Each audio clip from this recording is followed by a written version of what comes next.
Hello, everyone, and welcome back to the English Learning Podcast. I'm Jason, your host, and today we have a really exciting episode for you.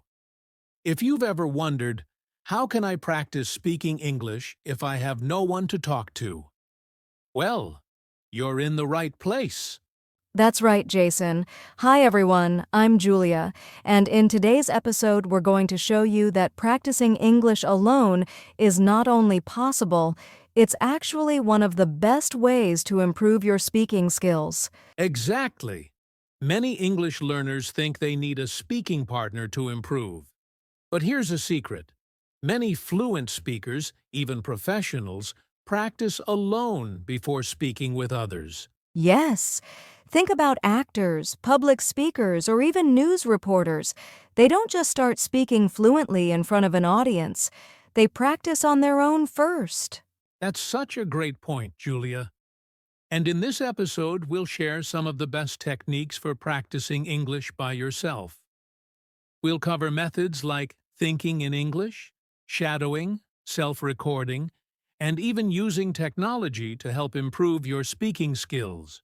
So, if you're ready to boost your confidence and sound more natural in English, even without a partner, stay with us because we have some powerful tips coming up. All right, let's get started with some common myths about practicing English alone. All right, before we dive into the best ways to practice speaking English alone, let's first talk about some common myths. Julia, have you ever heard people say that practicing alone doesn't work? Oh, all the time, Jason. Many English learners believe that if they don't have a conversation partner, they can't improve their speaking. But that's simply not true. Exactly. So today, let's break down 3 common myths about practicing English alone and why they're totally wrong. The first myth is that speaking alone is useless. Many people think that if they don't have a real person to talk to, they won't improve. But Julia, is that really the case? Not at all.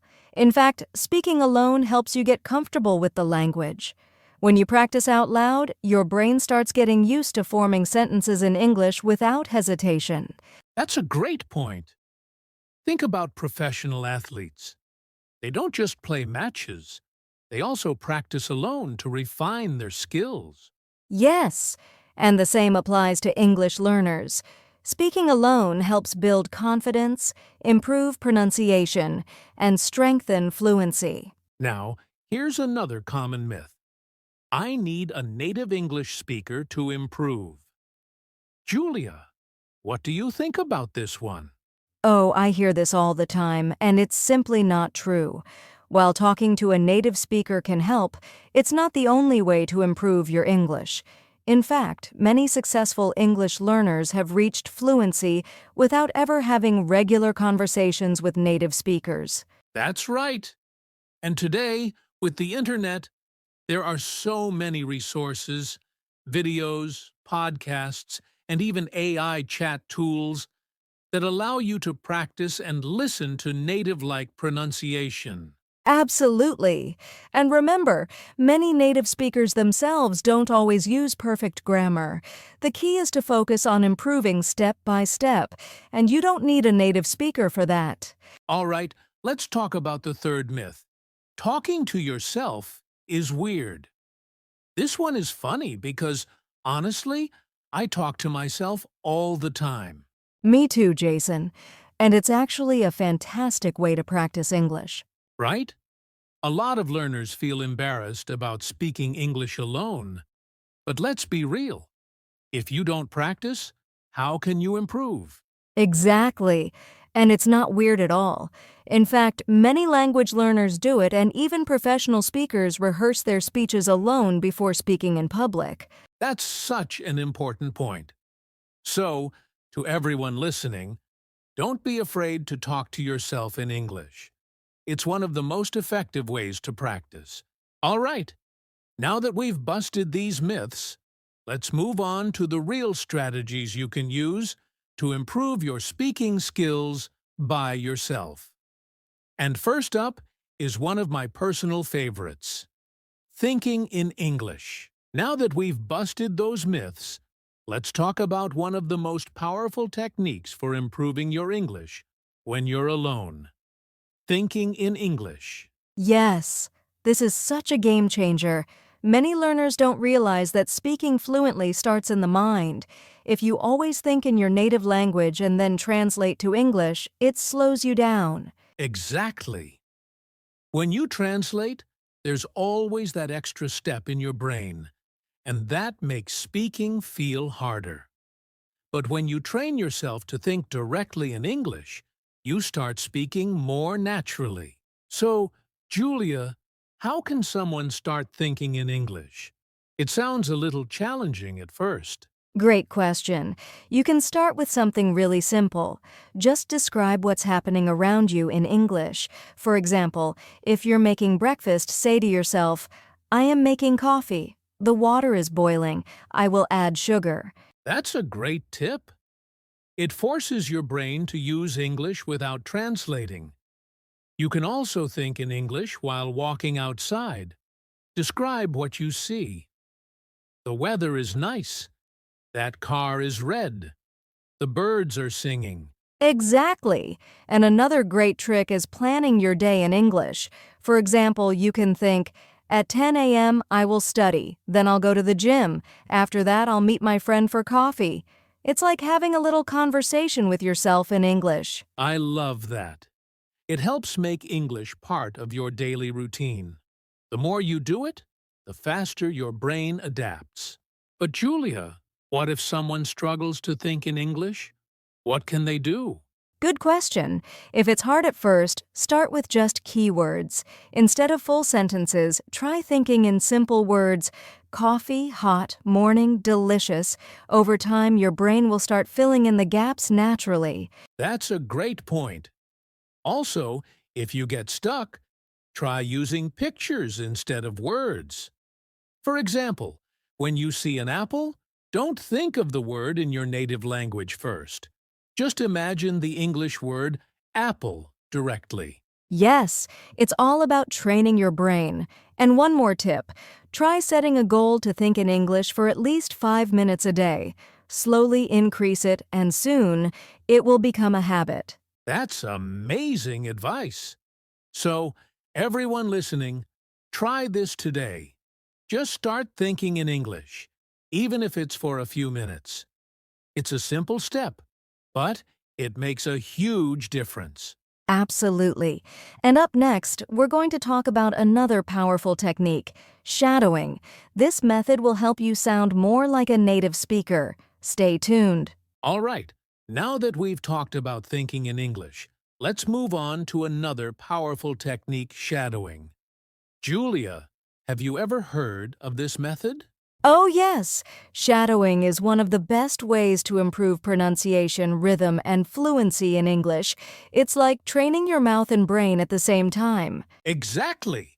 And for those who don't know, shadowing means listening to a native speaker and immediately repeating what they say, like a shadow following them.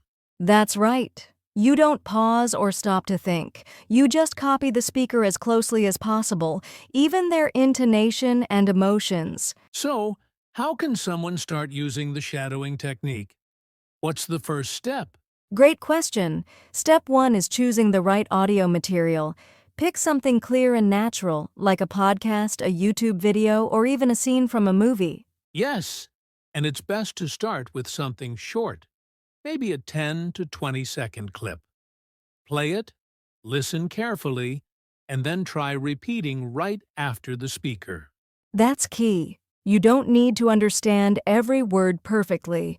The goal is to copy the pronunciation, speed, and tone as closely as possible. Exactly. And here's a pro tip. Try practicing with subtitles first, then without them. This helps you focus on the sounds rather than just reading. Now, Julia, why do you think shadowing is so effective? Because it forces you to use English naturally. When you shadow, you're not just memorizing words, you're training your brain to think and speak like a native speaker. That's so true. It also improves pronunciation because you're mimicking real speech. You get used to linking words, reducing sounds, and using the right rhythm. Yes, it's like learning a song. When you listen and sing along multiple times, it becomes automatic. The same happens with English. But Julia, what are some mistakes learners make when trying shadowing for the first time? One common mistake is choosing audio that's too fast. If you're a beginner, start with slower speech and increase speed gradually. That's important. Another mistake is trying to be perfect from the start. It's okay if you don't get every word right at first. Just keep practicing. Exactly. And one last mistake, mumbling or whispering. You need to speak out loud to improve your confidence and pronunciation. Great advice. So, everyone listening, give shadowing a try. Just pick a short clip, repeat after the speaker, and don't worry about making mistakes. Over time, you'll sound more natural and fluent. Yes, and coming up next, we'll talk about another technique that will take your speaking skills to the next level, self-recording and feedback. Stay with us. Now that we've talked about shadowing, let's move on to another fantastic technique for practicing speaking alone, speaking out loud. Julia, do you think speaking out loud really makes a difference? Oh, absolutely, Jason.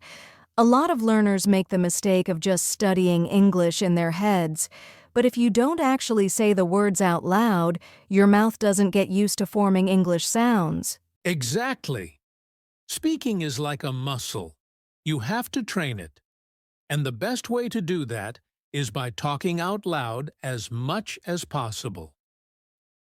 Let's go through 3 simple ways to do this: describing things, telling stories, and role-playing.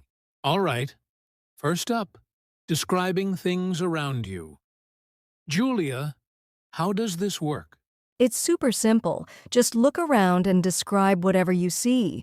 For example, if you're in your room, say, "There is a wooden desk in front of me. My laptop is open and my phone is next to it." That's a great example. And you can do this anywhere: on the bus, in a cafe, or even when you're cooking. Just describe what you're doing in English. Yes, the more you do this, the more natural English becomes in your daily life. Now, the second technique, telling stories. Julia, why is this so effective? Because storytelling helps you practice speaking in full sentences. You can talk about something that happened in your day, a childhood memory, or even make up a fun story. That's right. And the best part is, there's no pressure. Since you're speaking alone, you can take your time and improve at your own pace. Exactly. And if you're not sure how to start, use simple structures like "yesterday I went to" or "one day I saw," and then just keep going. And finally, let's talk about role-playing. Julia, have you ever pretended to have a conversation by yourself? Oh, yes, many times. It might feel funny at first, but it really helps improve fluency and confidence. Absolutely. You can pretend to order food at a restaurant, introduce yourself in an interview, or ask for directions. Just imagine you're in a real conversation and practice what you would say. Yes, and if you want to make it even more fun, try changing your voice or pretending to be two different people in the conversation. That's a great tip. It keeps practice interesting and engaging. So, to everyone listening, start speaking out loud today. Describe what you see, tell stories, and role-play conversations. These simple exercises will help you become more confident and fluent in English. Yes, and up next we're going to talk about another powerful method, self-recording and feedback. Stay with us. All right, now let's talk about something modern and exciting, using AI and language apps to practice speaking. Julia, have you ever tried these tools? Yes, and they're so helpful. Nowadays, there are many AI-powered apps that let you practice speaking with instant feedback. You don't need a human partner, you can just talk to an AI assistant. That's right. Apps like ChatGPT, Elsa Speak, or Speak English with A I can simulate real conversations. They help with pronunciation, sentence structure, and even fluency. And another great thing, some apps give you feedback on your pronunciation and suggest better ways to say something. It's like having a personal tutor anytime you need it. So, what's the best way to use these apps for speaking practice? Great question. First, set a goal. Maybe 10 minutes of speaking practice per day. Use the app to have a conversation or repeat sentences out loud. That's a smart approach. And another tip, don't just type, actually speak into the app. The more you talk, the more confident you'll get. Exactly. Also, try different conversation topics so you can practice a variety of vocabulary and expressions. So, to everyone listening, if you want to practice speaking alone, AI tools and language apps are a fantastic way to improve. Just open an app, start talking, and make it part of your daily routine.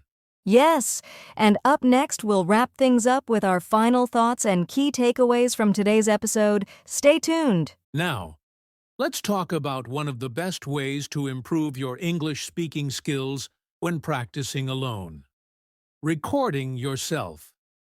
Julia, do you think this is a useful technique? Oh, absolutely, Jason.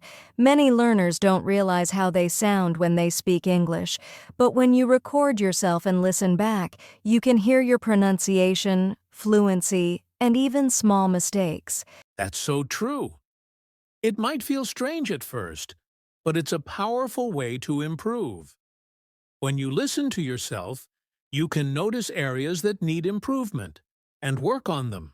So, Julia, how should someone start with this method? It's simple. First, pick a topic. Maybe describe your day, talk about your favorite movie, or even read aloud from a book.